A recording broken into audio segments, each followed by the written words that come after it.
Shalom, selamat pagi Bapak, Ibu, Saudara-saudari yang terkasih dalam Tuhan kita Yesus Kristus. Hari ini dengan tuntunan Roh Kudus dan dengan penuh sukacita, kita akan merenungkan firman Tuhan yang terdapat dalam 1 Samuel pasal yang ke-16, ayat yang ke-14 sampai ayatnya yang ke-23.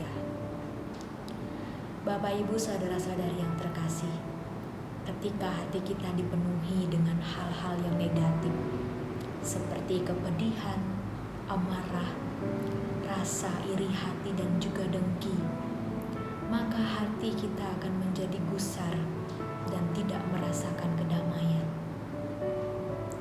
Hidup menjadi terganggu dan juga tidak ada sukacita yang dirasakan. Dan ternyata hal ini juga dirasakan oleh tokoh Saul dalam pembacaan hari ini. Saul telah ditolak oleh Allah sebagai Raja Israel karena perbuatannya yang jahat, dan Roh Allah pun meninggalkannya. Akhirnya ia diganggu oleh roh jahat. Saul tidak merasakan kedamaian, dan ia membutuhkan pertolongan untuk menenangkan dan menenteramkan hatinya. Pelayan Saul pun memberikan usulan untuk mencari pemain kecapi. Sehingga ketika Saul diganggu oleh roh jahat, hatinya menjadi tenang dan tentram karena mendengar permainan kecapi yang begitu indah.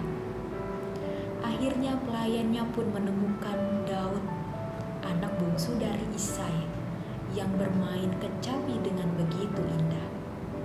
Berbeda dengan Saul, Daud memiliki kepribadian yang baik, taat dan setia kepada Allah, dan Allah pun menyertai dan memberkati Daud. Bapak, Ibu, Saudara-saudari yang terkasih, kedamaian sejati adalah ketika damai Allah ada di dalam hati kita masing-masing. Namun ketika kita melakukan pelanggaran dan juga tidak bersungguh-sungguh ketika bertobat, maka kita tidak akan pernah merasakan kedamaian. Hal ini bisa menjauhkan kita dari Allah. Jika terus-menerus diibaratkan seperti berada dalam lumpur hisap, semakin tenggelam dan sulit untuk keluar. Oleh sebab itu, biarlah damai Allah itu terus ada di dalam hati kita. Namun pilihan ada di tangan kita masing-masing.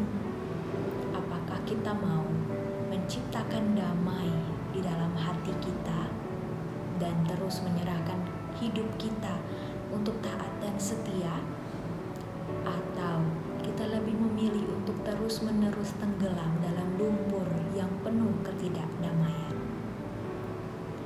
Roh Kudus akan menuntun kita untuk menjawab pertanyaan ini dan memampukan kita untuk melakukan kehendak-Nya dengan cara yang terbaik. Amin. Mari kita bersatu di dalam doa. Allah Bapa yang penuh kasih dan memberikan kedamaian di dalam kehidupan kami. Kami bersyukur karena hari ini Engkau memberikan kami kasih, penyertaan, dan pimpinan, sehingga kami juga bisa merenungkan firman Tuhan hari ini. Dan biarlah melalui tuntunan Roh Kudus-Mu, kami dapat menjadi pelaku-pelaku firman Tuhan yang menciptakan kedamaian, baik di dalam hati kami maupun di dalam kehidupan kami, dimanapun kami berada dan apapun yang kami kerjakan.